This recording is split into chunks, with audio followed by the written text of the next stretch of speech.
ጤና ይስጥልኝ የተከበራችሁ ውድ ኢትዮጵያውያን፣ ይሄ በአጋዛን ተዘጋጅቶ እየቀረበ ያለ ዝግጅት ነው፣ የሚቀርብ ዝግጅት ነው። በዚህ ዝግጅት ስለ አንድ ጉዳይ እናወራለን። ስለ አንድ ጉዳይ በተለይ አሁን ላይ በኢትዮጵያ ፖለቲካ ላይ ከፍተኛ ተጽዕኖ እያሳደረ ያለ ኢትዮጵያን ህልውና አደጋ ላይ የጋረጠ ኢትዮጵያን እንደ ሀገር እንዳትቀጥል ሊያደርግ የሚችል ትልቅ አደጋ ኢትዮጵያ ላይ እንደተፈጠረ እናውቃለን። ይሄ ጉዳይ እንግዲህ አንድም በራሳችን ድክመት ነው የመጣው፣ ሁለትም በጠላቶቻችን እጅግ ክፉነት የመጣ ነው። ስለዚህ ይሄ ጉዳይ ምንድነው? እንዴት ልንከላከለው እንችላለን? እንዴት ልንቆጣጠረው እንችላለን የሚለውን ነገር ማየት ይኖርብናል። ይሄ ጉዳይ የጥምዶ ጉዳይ ነው። የጥምዶ ጥምረት ማለት ነው። ጥምዶ ማለት በትግራይና በኤርትራ እንደዚህ መጣመድ ማለት ነው። አንድ ላይ መስራት፣ ህብረት ፈጠር፣ መተባበር ማለት እንደ መተባበር አይነት ሰው አሁን ለምሳሌ ጥማድ እንደሚባለው ማለት ነው። በአንድ ላይ ተጣምዶ መስራት፣ በቃ ኦልሞስት እንደ አንድ ሆኖ መስራት ማለት ነው።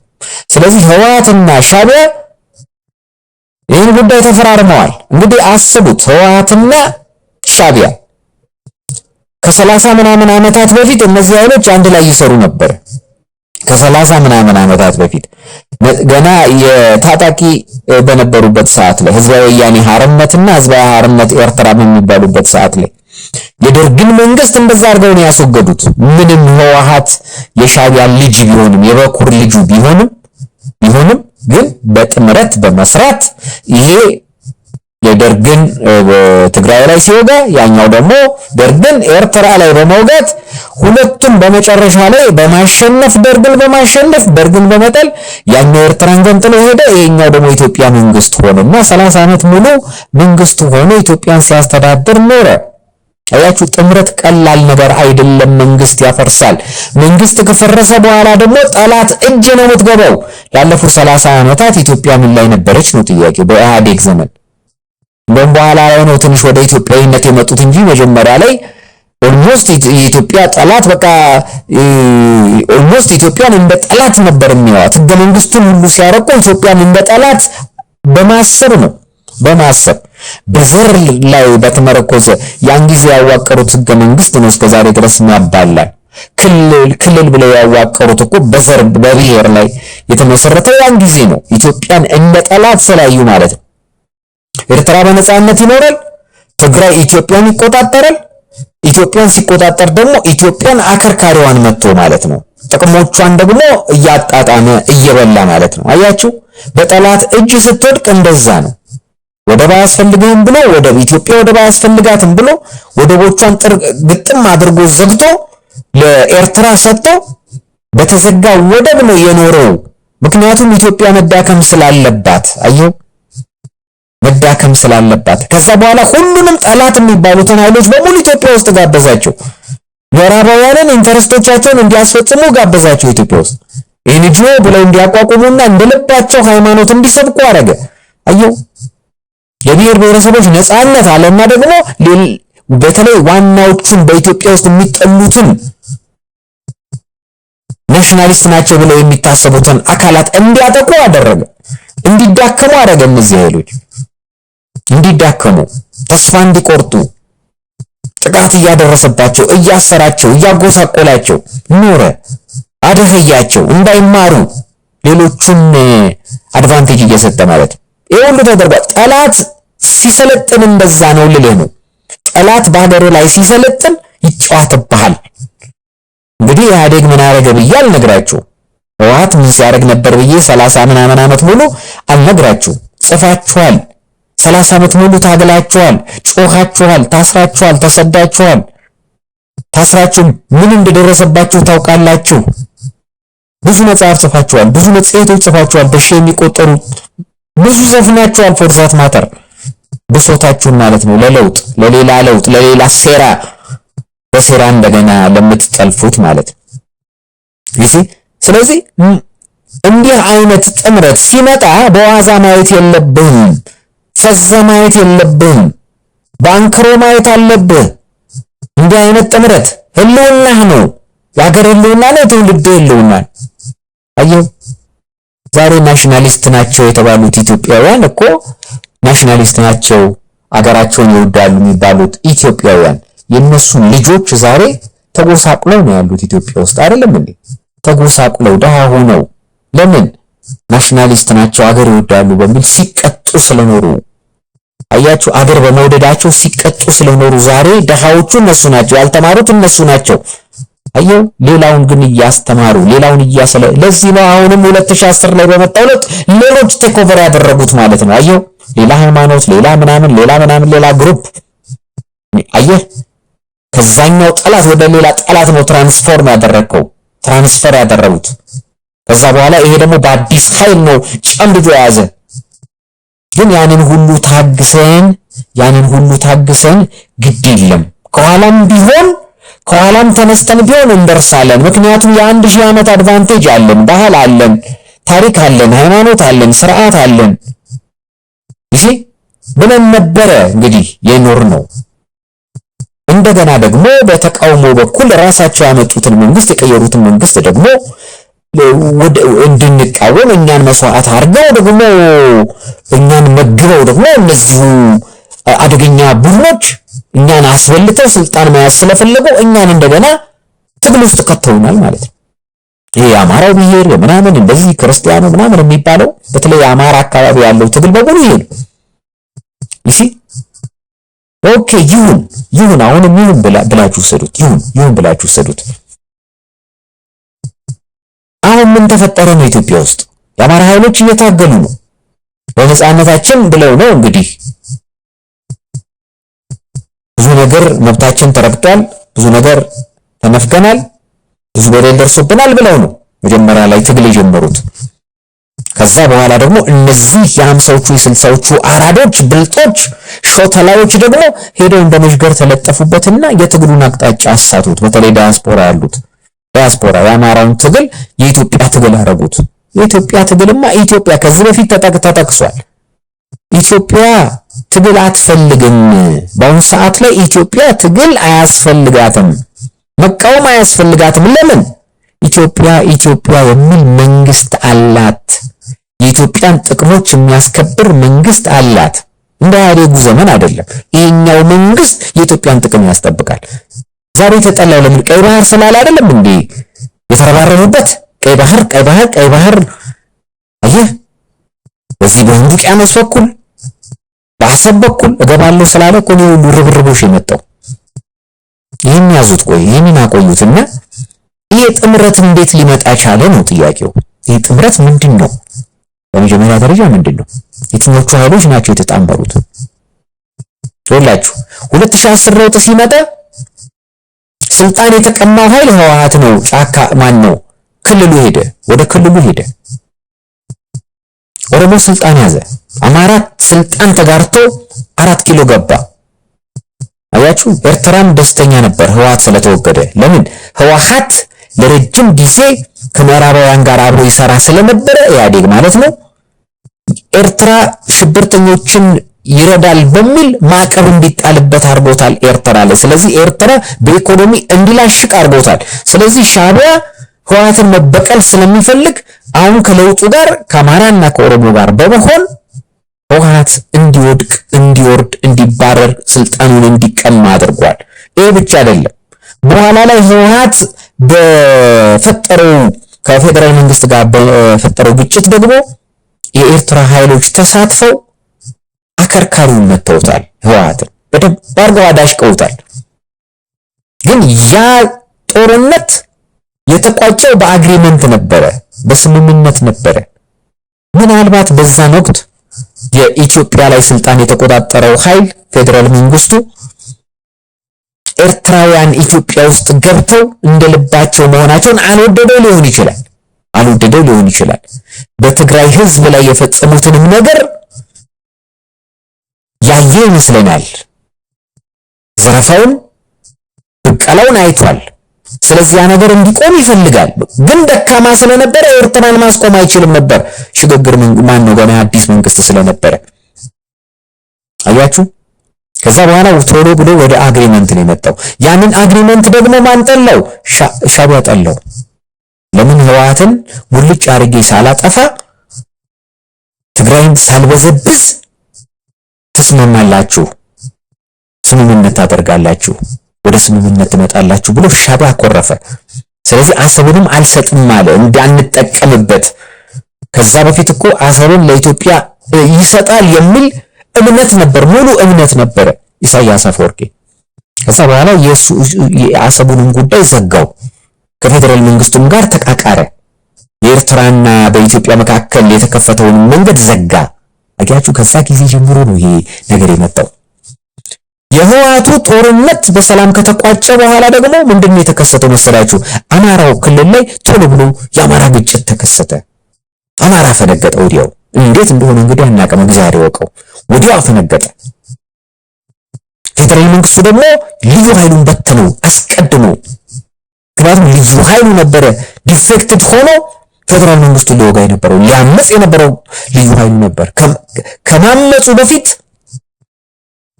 የልዩ ኃይሉን በአንድ አዋጅ አፈረሱት። ሁሉም ልዩ ኃይሎች ዲዞልቭ መደረግ አለባቸው፣ ሊኩዊዴት መሆን አለባቸው፣ ወደ ማዕከላዊ ነገር መምጣት አለባቸው የሚል ነገር መጣና የአማራው ግን ታርጌት ያደረገው የአማራውን ክልል ነው። ለምን የአማራው ክልል በዛን ሰዓት ላይ የልዩ ኃይሉ ኦልሞስት ወደ ማመጽ እየሄደ ነበረ። ግን ለምን አስፈልገው አማራው ኃይል ወደ ማመጽ ለመሄድ ለምን አስፈልገው? ከዛ ጊዜ ወዲህ ደግሞ የኦሮሞ ኃይሎች ጸረ አማራ ፕሮፓጋንዳ ጀምረው አማራን በተለያዩ የኦሮሚያ አካባቢዎችና የኢትዮጵያ አካባቢዎች ማዋከብ ተጀመረ። ከዛ በኋላ እንግዲህ የትኛው ይቀድማል ምናምን የሚለውን ተውት፣ አያስፈልገንም፣ እሱ አያስፈልገንም አሁን ላይ። ምክንያቱም ድሮ ተብሎ አሁን እዚህ ደረጃ ከደረሰ በኋላ ወደዛ ሄዶ መከራከሩ አስፈላጊ አይደለም። ግን የአማራ ኃይሎች ሐሳብ እንደነበራቸው ከመከላከያው ጋር መገዳደር እንደጀመሩ ብዙ ማስረጃዎች አሉ። ብዙ ማስረጃዎች። አንደኛው ማስረጃ ይሄ ነው፣ የልዩ ኃይሉ ነው። ስለዚህ የአማራው ክልል ጦርነት ጀመረ ማለት ነው። ፋኖና ልዩ ኃይሉ ሲበተን ግማሽ ወደ ፌደራል ወደ ምናምን ወደ አድማ ብተና ምናምን ተብሎ ወደ ፌደራል ፖሊስ ምናምን ገባ። የተወሰነው አካል ደግሞ ከፋኖ ጋር ተቀላቀለና ጫካ ትግል ጀመረ። ይውላችሁ አያችሁ። ከዛ በኋላ የኤርትራ ኃይሎች ከነሱ ጋር መስራት ጀመሩ። ህወሓትና ኤርትራ ግን እስካሁን ጠላትነት አላቸው። በስምምነቱ መሰረት ደግሞ ትግራይ ላይ የሽግግር መንግስት ተቋቁሟል። የሽግግር ክልላዊ መንግስት ተቋቁሟል እና አቶ ጌታቸው ረዳ የሚመራ። ህወሓቶች አቅማቸው ተዳክሞ ስለነበረ ከጎን ሆነው ይከታተሉ ነበር፣ ሁሉም ነገር ይከታተሉ ነበር። ስለዚህ እነዚህ ኃይሎች ደግሞ የክልሉ መንግስት ፕሮፐርሊ ፈንክሽን እንዳያደርግ ደግሞ እንቅፋት ይፈጥሩበታል። እነሱ አይፈልጉትም። እነሱ እረፍቱን ነው እንጂ የፈለጉት ከፌደራል መንግስቱ ጋር ስምምነቱን አይፈልጉትም። የራሳቸውን ክልል እንደ ሀገር ስቴትሁድ ነው የፈለጉት፣ ሀገር ማድረግ ነው የፈለጉት። በስምምነቱ መሰረት ደግሞ ያ ነገር ዲዞልቭ ይሆናል። እንደገና ወደ ኖርማላይዜሽን ወደ ኖርማል ይመለሳል። ታጣቂዎቹ ትጥቅ ይፈታሉ። የፌደራል መንግስቱ የጸጥታውን ስራ ይሰራል ነው እንግዲህ ስምምነታቸው። የተፈናቀሉ ይመለሳሉ ነው። የተፈናቀሉት እንዲመለሱ ደግሞ አይፈልጉም። ለምን? በእነሱ ስም እነሱን አግተው ይዘው አያችሁ። ይሄ ለረጅም ጊዜ ቆይቷል። ስለዚህ ህወሓቶች ምን ይሉ ነበረ? ትጥቅ ማንፈታው አልፈቱም። ስለዚህ ትጥቅ ማንፈታው ይላሉ። የኤርትራ ኃይል አለ ሀገር ክልላችን ውስጥ እሱ ካልወጣ ወይም የአማራ ኃይሎችም መሬታችንን ይዘዋል፣ ይሄ ወልቃይት አካባቢ ማለት ነው፣ እሱን ካልለቀቁልን አንፈታም ነበር ያሉት። እንደገና የተፈናቀሉት ይመለሱ ነበር ጥያቄያቸው። እሺ ከዛ በኋላ ግን ምንድነው የተከሰተው? እነዚህ የህወሓት ኃይሎች ቀሰሉና የትግራይን ክልላዊ አስተዳደር ቴክ ኦቨር አደረጉ። በጉልበት ቀሙት ማለት ነው። አባረሩት። በፌደራሉ እንትን የተደረገው የተሰየመውን ጊዜያዊ አስተዳደር ቀሙና ስልጣኑን። ከዛ በኋላ እነዚህ ኃይሎች ምንድነው ያደረጉት? ከአማራ ኃይሎች ጋር እርቅ ነው የፈጠሩት፣ ስምምነት ነው የፈጠሩት። አት ሴም ታይም ከሻዕቢያ ጋር ህብረት ፈጠሩ፣ ስምምነት ፈጠሩ። ግን የሻዕቢያ አስቀድሞ ማክሮፉን ነግሬያቸዋለሁ። ከዛ በኋላ ደግሞ በኢትዮጵያ በኩል ምን አይነት ጥያቄ መጣ መሰላችሁ? የቀይ ባህር ጉዳይ ተነሳ። ቀይ ባህርን እናምጣ የሚል ሐሳብ መጣ። ወደብ ያስፈልገናል የሚለው ነገር ሐሳብ መጣ። ስለዚህ በሶማሌ በኩል ተሞከረ። በሶማሌ በኩል የተሞከረው ሙከራ ፌል አረገ። ለራሱ ክልል ነው ለኦሮሚያ እንዲመቸው ብሎ ነው በሶማሌ በኩል በሚል ኢትዮጵያ ውስጥ ተቃውሞ ስለገጠመው ኦሬዲ ያለቀ ጉዳይ እንዲመክን ሆነ። ከዛ ወደ አሰብ ሄደ ጉዳዩ። በቃ አሰብማ እኛ ነው በቃ አለቀ። አሰብ እኮ እኛ ራሳችን የገነባ ነው እንዴት እንደሄደ የማናውቀው ሀብታችን ነው ተባለ የሚል ነገር ሲመጣ ኤርትራ ኦፊሻሊ ከህወሓቶች ጋር ጥምረት ፈጠረ ማለት ነው። ምክንያቱም ኢትዮጵያ አሰብን በኃይልም ቢሆን አመጣለሁ ብላ ባህር ኃይሉን ላቋቁማለች። ስለዚህ ባህር ኃይል ቋቋመች መምጣቱ አይቀርም ሰንዴ። ስለዚህ ራሱ ምን አደረገ? ህወሓትን አከርካሪ መምታት አለብኝ ሲል የነበረው ሻዕቢያ ከህወሓት ጋር ህብረት ፈጠረ። ህወሓት ደግሞ ከሻዕቢያ ጋር ህብረት ፈጠረ። አዩ ህብረት ሲፈጥር ይውጣልኝ ሲል የነበረው ሞር ጋበዘው ማለት ነው። ሞር ጋበዘው ገባ ወደ ሙሉዋ ትግራይ ገባ ማለት ነው። አያችሁ በተመሳሳይ ሁኔታ የአማራ ኃይሎች ደግሞ ለረጅም ጊዜ አዲስ አበባ ገቡ ሲባሉ ከዛው ከክልላቸው መውጣት ሳይችሉ እርስ በርሳቸው ሲናኮሩ ኖሩና እንደውም በቃ ወደ ህብረት መምጣት አለብን፣ የተለያየው የአማራ ፋኖ ኃይል ህብረት ማምጣት አለበት፣ አንድ መሆን አለብን የሚል ከአሜሪካን ሀገር ተጽዕኖ የሚያደርጉባቸው አለቆቻቸው በዲያስፖራ ፖለቲከኞች ወደ ህብረት መምጣት አለብን ብለው ለወራትም የቆየ አየው። ምን አንድ መሆን ያስፈልጋል? የህልውና ችግር አለብኝ ብለህ ካሰብክ ሁሉም በደንብ አድርገህ እየተዋጋህ ለድርድር መንግስትን ማስገደድና ጥቅምህን አስከብረህ አገርህን አንድ ላይ ማልማት ነው የሚያስፈልግ የነበረው። ነገር ግን ወደ ህብረት እንመጣለን አሉ። ህብረት ከፈጠሩ በኋላ ኢሚዲየትሊ ያደረጉት ምንድነው? ከህወሓት ኃይሎች ጋር። ከዛ ህወሓቶች ምን አደረጉ? ይህንን ጥምረት ከኤርትራ ጋር ሆኑና አሰናሰሉት። አያችሁ፣ አሰናሰሉት። እንግዲህ የግብጽና የሱዳንም ጉዳይ አለ እዚህ ላይ ደምሩት። ስለዚህ ትግራይና ህወሓትና ሻዕቢያ በፌደራል መንግስቱን ለመገዳደር የፈጠሩት ጥምረት ጥምዶ አማራንም ጨመረ፣ ኦሮሚያንም ጨመረ። አያችሁ፣ አማራ የህልውና አደጋ አለብኝ፣ ኦሮሞ አስወጣኝ ከመሬቱ፣ መሬቴን ነጠቀኝ እያለ ከኦሮሞ ጋር ነበር ሲዋጋ የነበረው፣ ከኦሮሞ ኃይሎች የታጠቁ ኃይሎች ጋር። አማራ ኦሮሚያ ክልል ውስጥ በጣም ሲጠቁ የነበሩ የአማራ ተወላጆች በኦሮሞ ታጣቂዎች ነው። አሁን ግን የኦሮሞ ታጣቂ ከአማራ ታጣቂ ጋር አዩ። አማራ እኮ ከኦሮሞ ታጣቂዎች ራሱ እንደ መንግስት ነው የሚረዳቸው ከሚላቸው ግማሹ ለነሱ ነው፣ ግማሹ ሰራዊት ግማሹ መሳሪያ ለነሱ ነው የሚሄደው እያለ የሚከሳቸው ናቸው እነዚህ የኦሮሞ ኃይሎች ታጣቂዎቹ ማለት ነው። አሁን ከነሱ ጋር ህብረት ፈጠረ። በዚህ በጥምረቱ ከህወሓት ጋር ጥምረት ፈጠረ። ትላንትና ፋኖ ነበር ከፌደራል መንግስቱ ጋር ሆኖ ትግራይን ይወጋው፣ ህወሓትን ያስወገደው። ፈረስት እንዲያደርገው እንደውም ወልቃይትን ቶሎ ብሎ ነው የተቀበለው። አየህ፣ አማራ ኃይሎች ናቸው ሄደው ልዩ ኃይል ምናምን እንደዚህ ፋኖ ሄደው ነው ቶሎ ብሎ የተቀበሉት።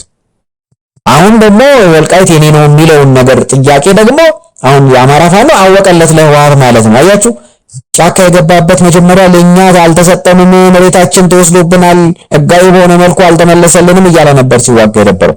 አሁን ከህወሓት ጋር ህብረት ሲፈጥር ግን የወልቃይትን ነገር ረሳው ማለት ነው። አየው፣ ከጠላት ጋር ሄደህ ስታብር የምትከፍለው ዋጋ አለ። ከዛ በኋላ የጥምረት መጣ፣ ጥምዶ ሆነ ማለት ነው። ተጣመዱ ማለት ነው። አየው፣ ጠላቶች የነበሩ በመጀመሪያ ደረጃ የአማራ ኃይሎችና የኦሮሞ ታጣቂዎች ህብረት መፍጠር የለባቸውም። አለቀ። ሁሉም ይሄኛው የለውና ነው ያነሰኝ ነው። የኦሮሞ ታጣቂዎች እኮ የሚዋጉት መንግስታቸው እኮ መንግስቱ እኮ ይነሱ እኮ ነው። ኦህዴድ እኮ ነው ስልጣን ያዘው። ኦሮሞ እኮ ነው ስልጣን ያዘው አይደለም እንዴ? ኦሮሚያን እኮ እያስተዳደሩ ነው። ሙሉዋን ኦሮሚያ አዲስ አበባንም ውስጥ በጣም ከፍተኛ ተጽዕኖ አላቸው። ሽመኞቹም እነሱ ናቸው። አዩ፣ ምንድነው ያነሳቸው? ምንድነው ጎደላቸው? ኦሮሚያ ሁሉም ነገር አግኝቷል። አማራ ክልል ያለው የኦሮሚያ ዞንም በኦሮሞዎች ነው የሚመራው። አየው፣ በኦሮሞ ነው። እሱን ቀላቅልልኝ ከሆነ መሀል ላይ ያለው የአማራ ክፍልስ እሱን ቆርጠህ እንዴት ታውጣለህ? በመቀስ አትቆርጠው ነገር ነው። ስለዚህ ያኛው በቃ ያቺኛዋ ቀረችኝ በሚል ነው የገባው በምክንያትና አዲስ አበባ ኦፊሻሊ አልተሰጠኝም ነው። ምንም የሱ ተጽዕኖ ያረፈበት ቢሆንም አዲስ አበባ ለአንተ ነች ተብሎ ህገ መንግስቱ ይወቅልኝ ነው። አያችሁ፣ ከነዚህ ኃይሎች ጋር ነው አማራ ህብረት የፈጠረው። ያውም የአማራ ተወላጆችን ሲያባረሩ ሲገሉ ሲጨፈጭፉ ከነበሩ ቡድኖች ጋር እንደገና ህወሓት ደግሞ ከፌደራል መንግስቱ ጋር ሲዋጋ የአማራ ኃይሎችን በብቀላ ለታሪክ በተመዘገበ ሁኔታ በሚያስፈራ በሚያስደነግጥ ሁኔታ በሚዘገንን ሁኔታ ነው የአማራ ተወላጆችን የጨፈጨፈው የተበቀለው። ተበቅሏል እኮ በሚገርም ሁኔታ ነው የተበቀለው የአማራ ማህበረሰብን እስከ ሰሜን ሸዋ ድረስ እስከ ሰሜን ሸዋ ድረስ መጥቶ እኮ ነበረ ህወሓት አሸንፎ ማለት ነው። ፌደራል መንግስቱን አሸንፎ ገፍቶ እዚህ ድረስ መጥቶ ነበር። በጎንደርም እስከ ባህር ዳር ወደ ባህር ዳር ነበር ጉዞ የጀመረው። ይሄ ከዛም የተቀለበሰው መስዋዕትነት ተከፍሎ የተቀለበሰው የአማራ ኃይሎች ብዙ መስዋዕትነት ከፍለው ስንት መስዋዕትነት ተከፍሎ ነው ህወሓት ወደ ቦታው እንዲመለስ የደረገው የፕሪቶሪያው ስምምነት እንዲፈረም የሆነው። አሁን ዛሬ የአማራ ኃይሎች ከህወሓት ጋር ገጠሙ። አያችሁ እንግዲህ እንደነገርኳችሁ ነው። አማራ ይሄ ነው የሚባል ትልቅ ጥያቄ የለውም። ትልቅ ጥያቄ ምክንያቱም ራሱ ነው ይህን ስርዓት ያመጣው። ድርሻም ነበረው በፌደራል መንግስት ውስጥ እኮ ምክትል ፕሬዝዳንት እኮ እሱ እኮ ነው። ምክትል ጠቅላይ ሚኒስትርም እሱ እኮ ነው። አንዳንዴም ፕሬዝዳንት ይነገዱ አይደለም እንዴ ምክትል እንትን የክልላቸውም የነበሩት የውጭ ጉዳይ ሚኒስቴር የምን ሚኒስቴር የነበሩት እነሱ አልነበሩም እንዴ? ምክትል ፕሬዝዳንት ምናምን ምክትል ጠቅላይ ሚኒስትር የነበሩ እነሱ አልነበሩም እንዴ? እንደደመቀ መኮንን አይደለም እንዴ? አሁንም እና ምክትሎቹ ጠቅላይ ሚኒስትር እነሱ ናቸው። እኩል ስልጣን ያላቸው ከሞላ ጎደል። ይሄ ሁሉ ሆኖ አፈነገጡ፣ ጫካ ገቡ። ምን ጫካ መግባት ያስፈልጋል? አብረህ የመሰረትከው መንግስት ነው። አብረህ መደራደር ነው። እኩል ድርሻ አለ። ጫካን ምን አስወደደ? የራሳቸውን እዛ የክልል መሪዎች ገደሉ፣ ተጨፋጨፉ፣ መሪዎቻቸውን በሉ። ከዛ በኋላ የአማራ ክልል ፈረሰ፣ ፕራክቲካሊ ፈረሰ። ሁሉም ታጣቂ ሆነ፣ ማገቻና መተጋገቻ ቦታ ሆነ፣ ቢዝነስ ሆነ። የአማራ ህዝብ መስዋዕትነት ሲከፍል ኖረ። አሁን ደግሞ መጨረሻ ላይ ከኦሮሞ ኃይሎች ከትግራይ ኃይሎች እና ከሻዕቢያ ኃይሎች ከግብጽ ኃይሎች ጋር ከሱዳን ኃይሎች ጋር ህብረት ፈጠሩ። ህብረት ፈጥረህ ምንድነው የምትፈጥረው? ቅድም ብያችኋለሁ የጥምረትን ነገር። ጥምረት ምን ጉዳት እንደሚያመጣብን ቅድም ነግሬያችኋለሁ። አሁን እነዚህ ሰዎች ጥምረት ውስጥ ገቡ፣ የሻዕቢያ ጥምረት ውስጥ ገቡ። ስለዚህ የሻዕቢያን ጥቅም ቫልዩ ትሰጣለህ ማለት ነው። የህወሓትን ጥቅም ቫልዩ ትሰጣለህ ማለት ነው። የሶማሌ የኦጋዴን ፍሮንት መሪዎችም አብረው ተሳትፈዋል። ስለዚህ የእነሱን ጥቅም ታውቃለህ ማለት ነው። የኦሮሞችን ጥያቄ ታውቃለህ ማለት ነው። አየው ጥምረት ውስጥ ስትገባ የእነሱን ጥያቄ አውቀህ ነው የምትገባው፣ ከነሱ ጋር አብረህ የምትታገለው። አያችሁ። ስለዚህ ጥምረቱ ይሄ ነው። ጥምረቱ ለአማራ የሚያመጣለት ነገር ምንም ቢችል አማራ በራሱ ጊዜ መታገል ነበር። ራሱን ችሎ 20 ሚሊዮን ነኝ 30 ሚሊዮን ነኝ 40 50 70 ነኝ እኮ ሚሊዮን ነኝ የሚል ህዝብ ነው አይደለም እንዴ? ማህበረሰብ እንዴት ነው ከነሱ ጋር ከ5 ሚሊዮኑ ትግሬ ጋር መለጠፍ ያስፈልገው? ከሻዕቢያ ጋር ሄደ መለጠፍ ያስፈልገ? ፌደራል መንግስቱን እኮ መጣል ግዴታ አይደለም። መደራደር እኮ ትችላለህ። አስጨንቀህ መደራደር ነው። ስርዓቱ እኮ ይደራደራል ስታስጨንቀው። ካስጨነቀው እኮ ይበቃል። ካስጨነቅ ይበቃል። የፌደራል መንግስት የፌደራል ማነው መከላከያህን እኮ መግደል የለብህም፣ መጨፍጨፍ የለብህም። ከሱ ጋር አታካችና የጠላትነት ስሜት ያለው ጠብ ውስጥ መግባት የለብህም፣ ማዋረድ የለብህም መከላከያው። አዎ ካስጨነቀው ይበቃል ለድርድር። ከዛ በኋላ ጥያቄዎችን ታስመልሳለህ። አየው እንጂ ጠላት መሆን የለብህም። እንደ ግብጽ የሻዕቢያ ተላላኪ ትሆናለህ እንዴ? የአማራ ኃይል አያችሁ፣ የአማራ ኃይል ግን እሺ ይሁን። አሁን እነዚህ ኃይሎች በሙሉ ለፌደራል መንግስቱ ወዳ ናቸው፣ አለቀ። ህብረት ከፈጠሩ ወዳ ናቸው፣ አለቀ። አሁን ዝም ብለህ ምትተው ኃይል አይደለም። ፌደራል መንግስቱን ሊያፈርሱ ይችላሉ። እነሱ ብቻ እኮ አይደሉም። መሀል ሀገር ውስጥ ያለው ደግሞ ተቃዋሚ በሙሉ ተቃዋሚ ከተወሰኑት ውጪ ማለት ነው እንደነ ኢህአፓ አይነቶቹና የተቃውሞውን ጎራ የተቀላቀሉ አዲስ አበባ ነዋሪዎች ምሁራን ምናምኖች አሉ። ምሁራን ዩኒቨርሲቲ እንደዚህ ብልጽግና ውስጥም ያሉ ሊኖሩበት ይችላሉ። የአብይ መንግስት መቀየር የሚፈልጉ እነዚህ ሁሉ ከነሱ ጋር ነው የሚሰሩት። አያችሁ፣ ምክንያቱም እነሱ ደግሞ ከዳያስፖራ ጋር ነው የሚሰሩት። ኢህአፓ ከህወሓትም ጋር ሊሰራ ይችላል። ምክንያቱም ለህወሓት ጠበቃ ሆኖ ብዙ ነገሮችን መግለጫዎችን ሲሰጣ ሰምተናል። ከዚህ በፊት የፌደራል መንግስቱን ሲወቅስ ሰምተናል። በትጥቅ ትግል መንግስትን ለመጣል ትግል ላይ ያሉትን ጫካ ያሉትን ኃይሎች ሲደግፍ፣ ስለዚህ ከነሱ ጋር እየሰራ ነው። ስለዚህ ከተማ ውስጥ ያለው የፖለቲካ ኃይል አየው በሙሉ ያ ማለት ምንድነው? ያ ጥምረት ያ አደገኛው ጥምረት እስከ ግብጽ ድረስ የደረሰው ጥምረት ከተማ ውስጥም አለው ያለው ከተማው ራሱ አያችሁ ነጋዴው የህብረተሰብ ክፍል ተቃዋሚ ስለሆነ በዚህ በአርቲስቶቹ የሚሰበክ ግሩፕ ደግሞ አለ። ተቃውሞ ከመጀመሪያው ከምርጫ በፊት ተቃውሞ ሲቀሰቅስ የነበረው ኃይል በሙሉ ማለት ነው ከዚህ ጋር ኢንጌጅ ኢንተርፌስ ያደርጋል። አያችሁ ያ ማለት ምንድነው? ይሄ ጥምረት እስከ ግብጽና እስከ ሻዕቢያ ድረስ እስከ ሱዳን ድረስ ያለው ጥምረት አዲስ አበባ ገባ ማለት ነው። ስለዚህ ከምርጫው በፊት መንግስትን ለመገዳደር ለመጣል ጥረት ሲያደርጉ የነበሩ ኃይሎች በሙሉ ማለት ነው እንግዲህ ኤፍኤሞች ታቋቸዋላችሁ። ኤፍኤም የሚባሉ የሎካል ሬዲዮኖች በሙሉ በሚባል ደረጃ ተቃዋሚዎች ነበሩ። መንግስትን በአመጽ ለማፍረስ ሲሰሩ የነበሩ ናቸው። ይህ አርቲስቶቹ እንደዛ ናቸው፣ ጋዜጠኞቹ እንደዛ ናቸው፣ የከተማ ነጋዴዎቹ እንደዛ ናቸው። የነሱ ደግሞ ኢንፍሉዌንስ እስከምን ይደርሳል መሰላቸው? በሚዲያ በኩል በኪነ ጥበብ ይቀሰቅሱ ነበረ። በዲያስፖራ በኩል ደግሞ ከተማ ውስጥ ያሉት አንዳንድ ተቋማት፣ ሆቴሎች ለምሳሌ በተለይ በዚህ በጉራጌዎች የሚደረጉ ቢዝነሶች በሙሉ ፕሮፓጋንዳቸውን የሚሰሩት በኪነ ጥበብ ነው። በኪነ ጥበብ ከ1950ዎቹ ጀምሮ በተዘፈኑ እስካሁን እስከነ ቴዎድሮስ ካሳሁን እስከ አዲሶቹ ለአመጽ የሚዘፈኑ ዘፈኖችን ጭምር በመጠቀም አብዮት እየቀሰቀሱ ነበር የቆዩት እስከ ምርጫው ድረስ። ከምርጫው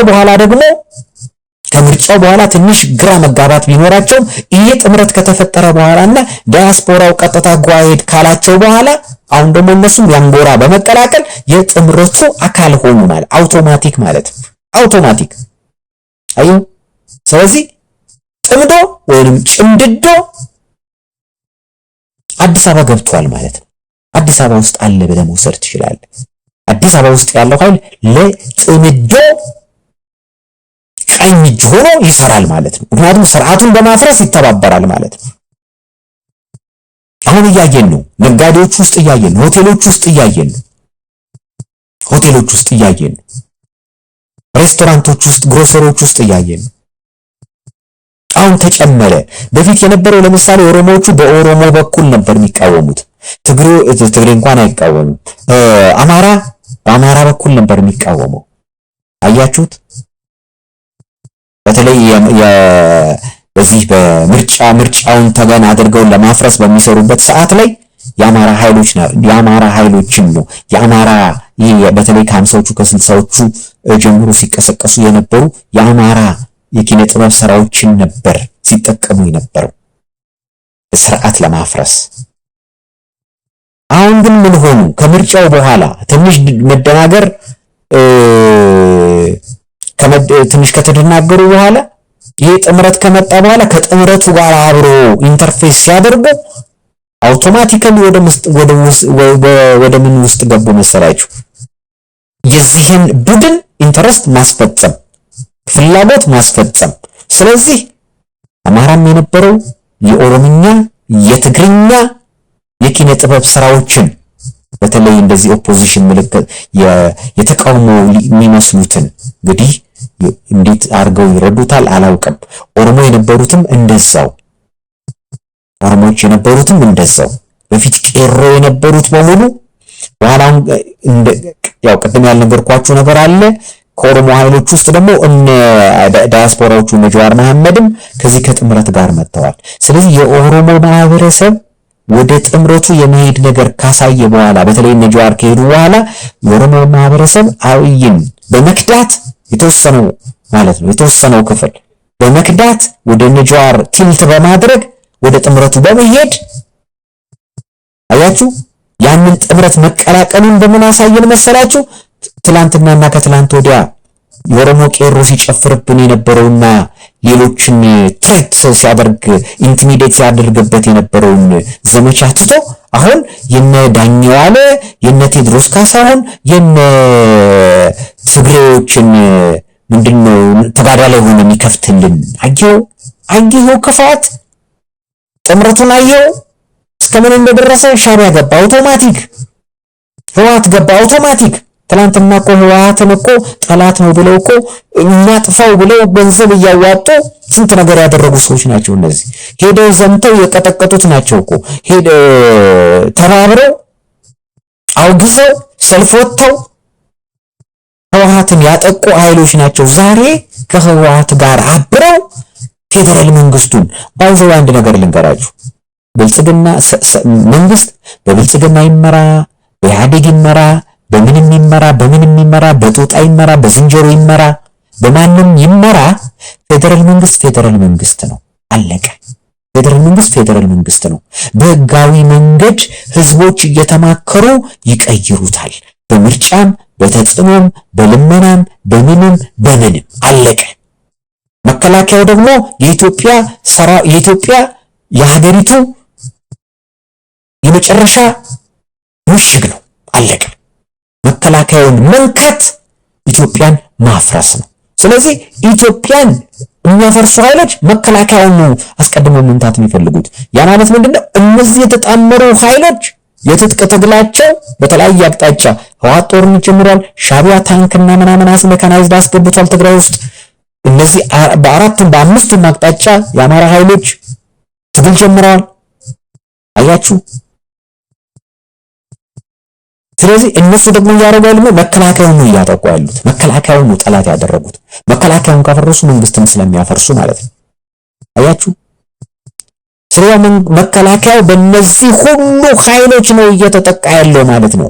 እንደገና ከተማ ውስጥም ደግሞ ለጠላት ከተማ ሳትቀር እንግዲህ ቢያንስ አዲስ አበባ ላይ መሃል የአገሪቱ ዋና ከተማ ቢያንስ አትሊስት ለመከላከያ የምትወግን ደጀን የምትሆን መሆን ነበረባት።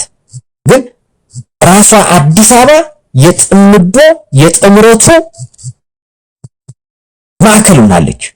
የመከላከያ ጠላት ሆናለች ማለት ነው። ኢንዳይሬክትሊ እኮ ነጋዴዎቹ እንደዛ ከሆኑ፣ ኤፍኤሞቹ እንደዛ ከሆኑ፣ የፖለቲካ ፓርቲዎቹ መያፓ እንደዛ ከሆኑ፣ በያፓ ተጽዕኖ ስር ያሉ ድርጅቶች በሙሉ እንደዛ ከሆኑ ሰራተኛ ውስጥ ምንም እንደዛ ነው። ወጣቱም ላይ ምናምን ሌላ ነገር ደግሞ ያነገርኳችሁ ነገር አለ። ዳያስፖራ አዲስ አበባ ውስጥ ወጣቶቹን ለአመጽና ለአብዮት ለመጠቀም ሲል ፕሮፓጋንዳ የሚሰራባቸው ቦታዎች አሉ። ለምሳሌ ወጣቶች የሚሰበሰቡባቸው ቦታዎች ጫት ቤቶች ለምሳሌ። ስለዚህ ጫት ቢዝነስ ውስጥ ጫት ስፖንሰር በማድረግ ብዙ ወጣቶችን ለዚህ ጉዳይ ስሙም እንዲሆኑ ያደርጓቸዋል። አያችሁ፣ ለዚህ ጉዳይ ከዚህ ጉዳይ ጋር አብረው እንዲሄዱ ያመቻቿቸዋል። የጫት ወጫቸውን እየቻሉ የድራፍት ወጫቸው፣ የጃምቦ ወጫቸውን፣ የአረቂ ወጫቸውን፣ የጠላ ወጫቸውን እየቻሉ ለአመጽ ያመቻቿቸዋል። በኪነ ጥበብ ይጠቀሙባቸዋል። ፑል ቤቶችን ለፑል ቢዝነስ ገንዘብ ይላክና የፑል ቢዝነስ ይጀምራል። ብዙ ወጣት ይሰበሰባል። እዛ የምትጋተው የአመጽ የኪነ ጥበብ ስራዎችን ነው። ጸረ መንግስት የሆኑ መንግስትን የሚያፈርሱት ብዙ ወጣት ስለሚሰበሰብ ማለት ነው። ፑል ቤቶች፣ ከረምቦላ ቤቶች አያችሁ፣ እነዚህ ቦታዎች ፎቅ እንትን ተደርገዋል። ሙዚቃ ቤቶች፣ ምክንያቱም ዋናው ሙዚቃ ነው።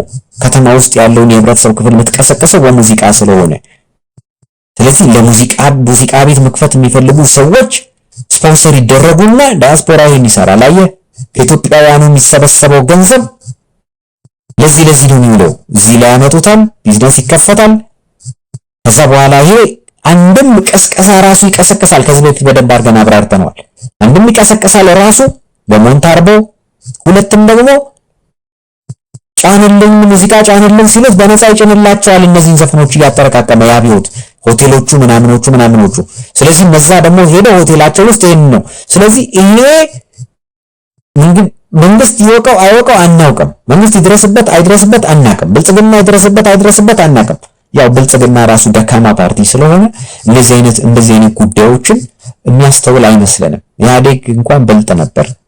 ኢህአዴግን በኪነ ጥበብ ነው የተበላው። ዞሮ ኪነ ጥበቡን መቆጣጠር ስላልቻለ ነው የሸወዱት። ይሄኛውም ወደ ኪነ ጥበቡ ያዘነበለ አይመስለንም። ኪነ ጥበብ ላይ ነው ስራ እየተሰራ ያለው። ግን ኪነ ጥበብ ተቃውሞ ዝም ብሎ ፖዚቲቭ የሆነ የፖለቲካ ተቃውሞ ቢሆን ችግር አልነበረውም። አሁን ግን ከጥምዶ ጋር ተጣመደ ነው ጨዋታው። ከሻቢያ ኃይሎች ጋር ተጣመደ ነው ጨዋታው። ከሻቢያ፣ ከግብጾች፣ ከሱዳኖች፣ ከህወሓት ጋር ተጣመደ ነው ጥያቄው። ስለዚህ ይሄ ጥምረት ለኢትዮጵያ መንግስትም ለፌደራል መንግስትም ለሰራዊቱም አደጋ ነው።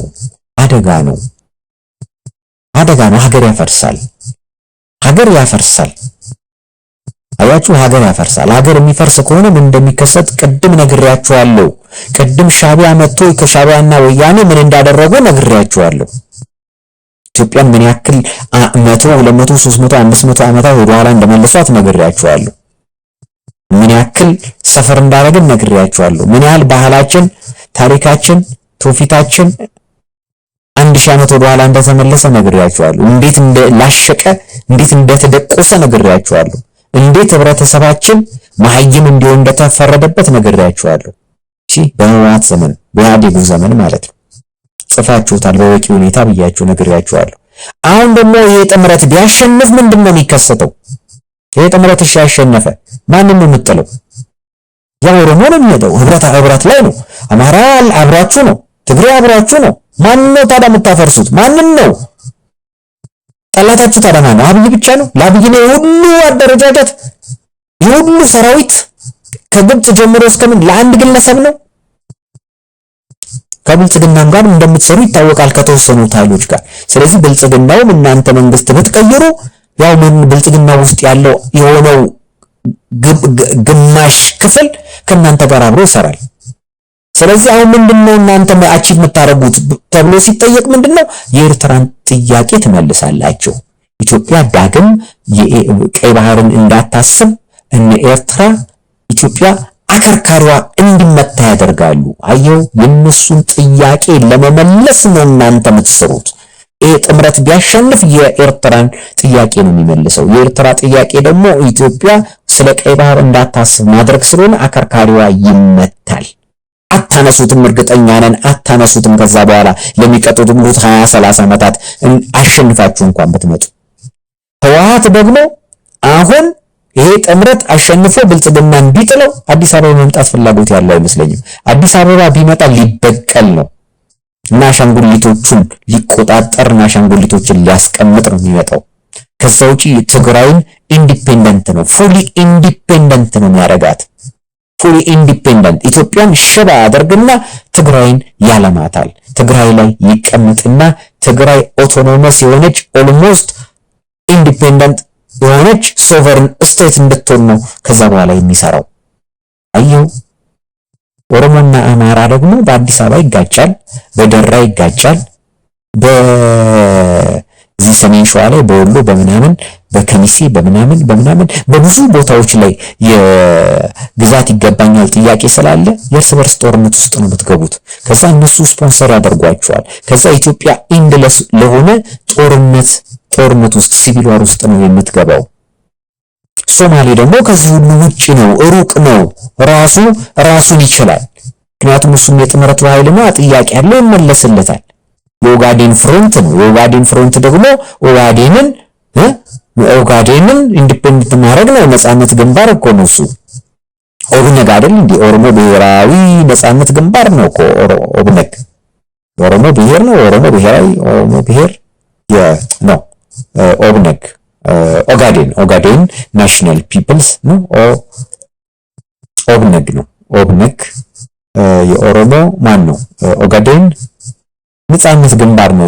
ዞሮ ነጻነት ግንባር ነው። ስለዚህ ሶማሌን ይገነጥላል ከሰሜን ሶማሌ ጋር ወይ ከምናምን ጋር እዛ ካለ ፖለቲካ ጋር ነው የሚቀላቀለው እሱ።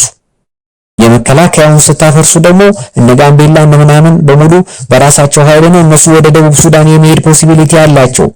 ቤንሻንጉልን የሚጠብቅ የለም፣ ህዳሴ ግድብን የሚጠብቅ የለም። ስለዚህ የግብጽ ኃይሎች እዛ አካባቢ መምጣታቸው አይቀርም። ሱዳንና ግብጽ ደግሞ አልቡርሃንና አልሲሲ ደግሞ ፍሬንድ ናቸው፣ አብረው ነው የሚሰሩ ያሉት። የኢትዮጵያ መንግስት ስታፈርሱ ደግሞ አርኤስኤፍ እዛ ጋር አብሮ ይደቃል። ስለዚህ ህብረታቸው ተጣጥመዋል ማለት ነው። ስለዚህ ህዳሴ ግድቡን ሄደው ይስሙታል፣ ሄደው ያቅፉታል፣ ሄደው ይቆጣጠሩታል። ከዛ ገንዳ ያረጉታል። የነሱን ውሃ የሚቆጣጠሩበት ገንዳ ያረጉታል። ኤሌክትሪኩን ቆርጠው ጥለው ማለት ነው። አያችሁ፣ ይሄንን የምታረጉት ጥምዶች፣ ተጣማጆች፣ ጭምዶች፣ የአዲስ አበባ ጨምዳዶች።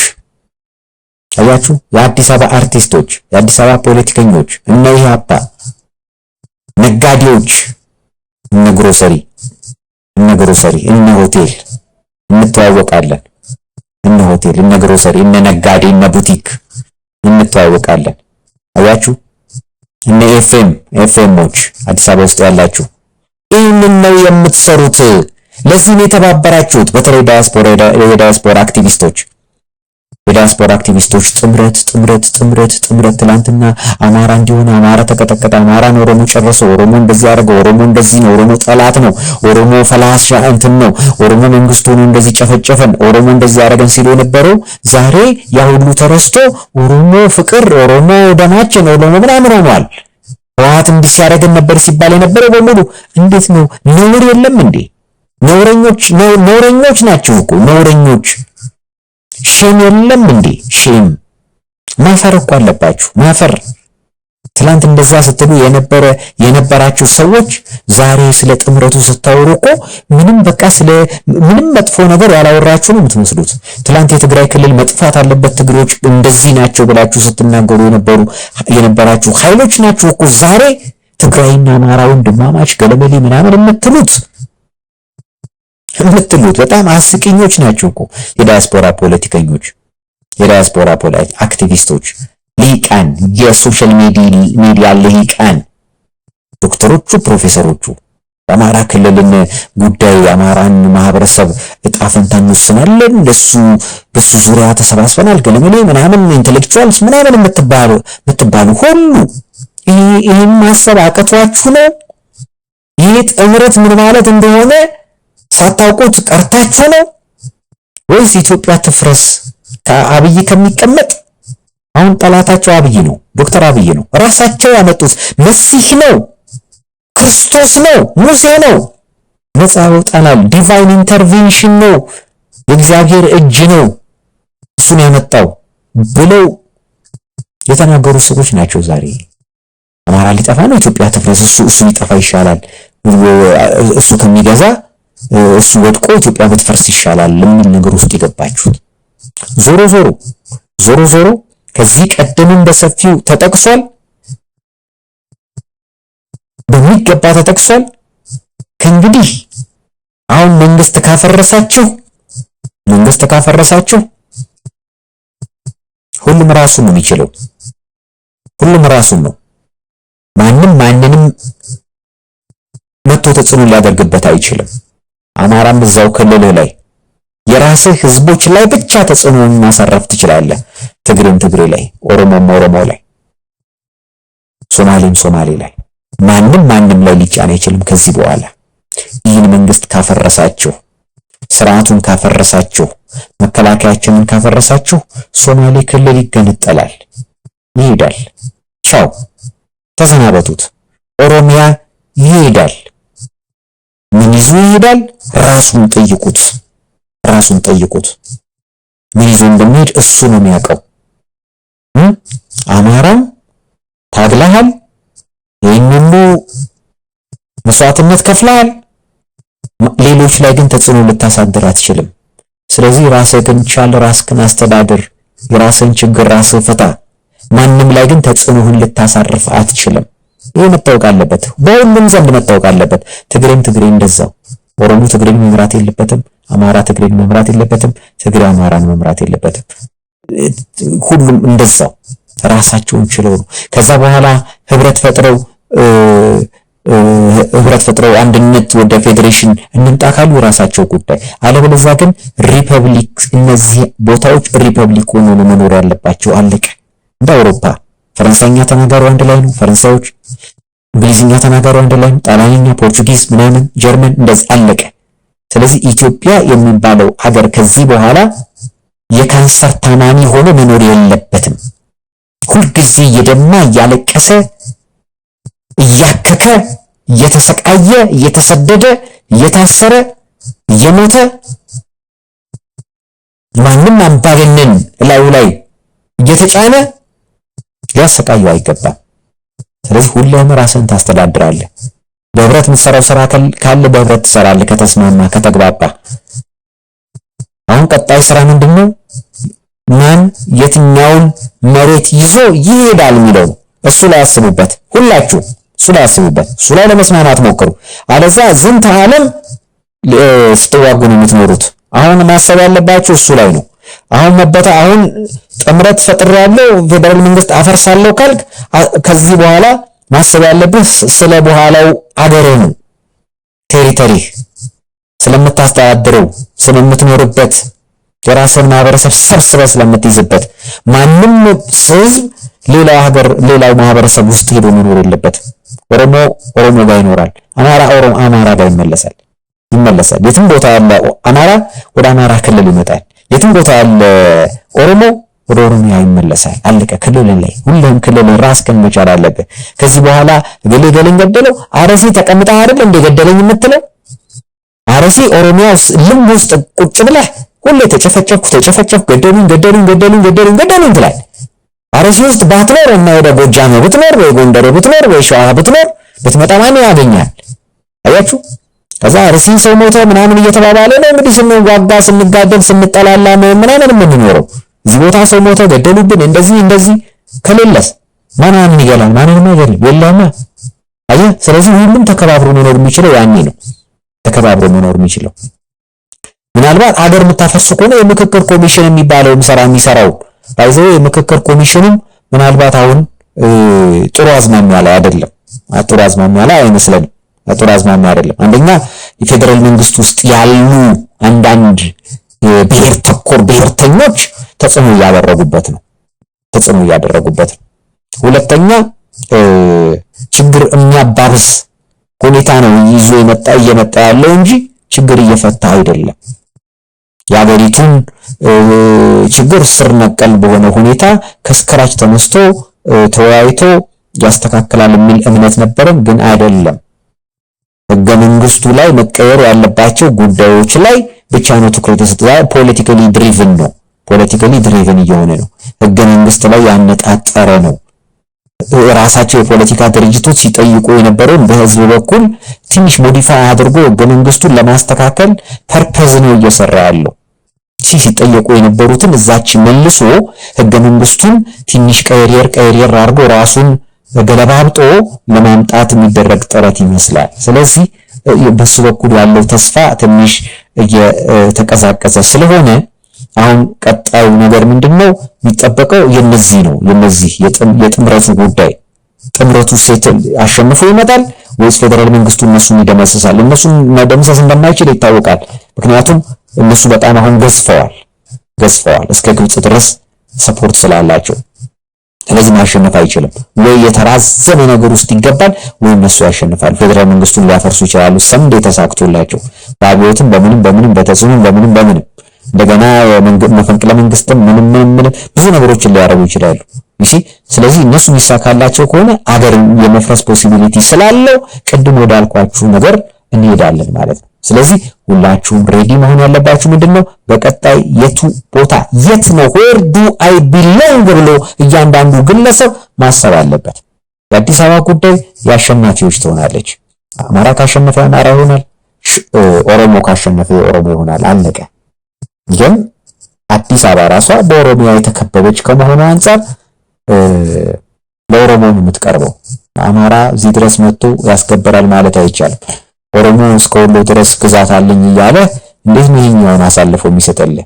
ወይ ደግሞ በዩናይትድ ኔሽን በምናምን በዓለም አቀፍ መንግስታት በአሜሪካ በሀያላኑ መንግስታት ምናልባት አዲስ አበባ ኦቶኖመስ እንደ ሌሴቶ ኦቶኖመስ ትሁን የሚባልበት ሁኔታ ካለ ወደፊት ይታያል። ግን ከኦሮሞ ተጽዕኖ አታልፍም። ዞሮ አማራ እዚህ ደርሶ እዚህ ኦሮሞን አሸንፎ ይሄን ሁሉ ማስከበር እንደማይችል ይታወቃል። ምክንያቱም አማራ እርስ በርሱ ጦርነት ውስጥ መግባቱ አይቀርም። የአማራ ሳይኮሎጂ ይታወቃል። ስለዚህ የኢትዮጵያ ዕጣ ፈንታ ይሄ ስለሚሆን ሁሉም ዜጋ ለዚህ ራሱን ዝግጁ አድርጎ እንዲኖር እናሳስባቸዋለን። ምክንያቱም ከዚህ በኋላ የኢትዮጵያ ፖለቲካ ማንም እየቀለደበት የአርቲስት መጫወቻ፣ ጋዜጠኛ መጫወቻ፣ አክቲቪስት መጫወቻ ሆኖ ማንም በከፋው ቁጥር ጫካ እየገባ እየተኮሰ ማንም ከጠላት ጋር እያበረ የሀገር ክደት እየፈጸመ ኖርማል ሆኖ የሚታይ ከሆነ አንድ ላይ መኖርም የሚያስፈልገን አይመስለኝም። አንድ ላይ መኖርም የሚያስፈልገን ተከባብሮ ለመኖር ሁሉም በአቅሙ በኃይሉ ተማምኖ በኃይሉ ራሱን አስከብሮ አስጠብቆ ምክንያቱም ይኸውላችሁ አሁን ባልኳችሁ መሰረት አገሮች ፎርምድ ከሆኑ ሁሉም ራሱ መካካድ አይኖርም። አየህ መካካድ አይኖርም። አሁን ኦሮሚያ ውስጥ ሆኖ የሆነው አማራ ለኦሮሞ ያሻጥራል። አየው እንደገና አማራ ውስጥ ያለ ኦሮሞ ለዛኛው እንደዚህ ያለ ማሻጠር አለ። ገባህ? ማን እንደሆነ ስለማይታወቅ ሄደ ከጠላት ጋር ማበር ይቻላል። ከጠላት ጋር መስራት ይቻላል። አማራ ብቻውን ፎርም ካረገ አንድ አገር ግን ምንድነው አለቀ። ከዛ ውጪ የወጣውንማ ይገሉታል፣ አለቀ። ይመቱታል፣ ይመታል። ኦሮሞ ሆኖ ካፈነገጠ ይመታል፣ ትግሬም ሆኖ ካፈነገጠ ይመታል። ስለዚህ ህብረት ኖራቸው በህብረት ይሰራሉ። ያኔ መካካድ አይኖርም ማለት ነው።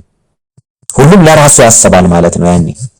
ስለዚህ እሱ ይሻላል የሚለው ሐሳብ አለ።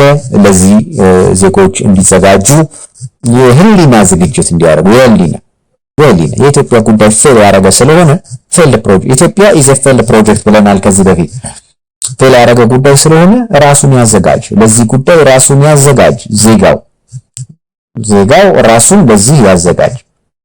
በሀገር አይቀለድም።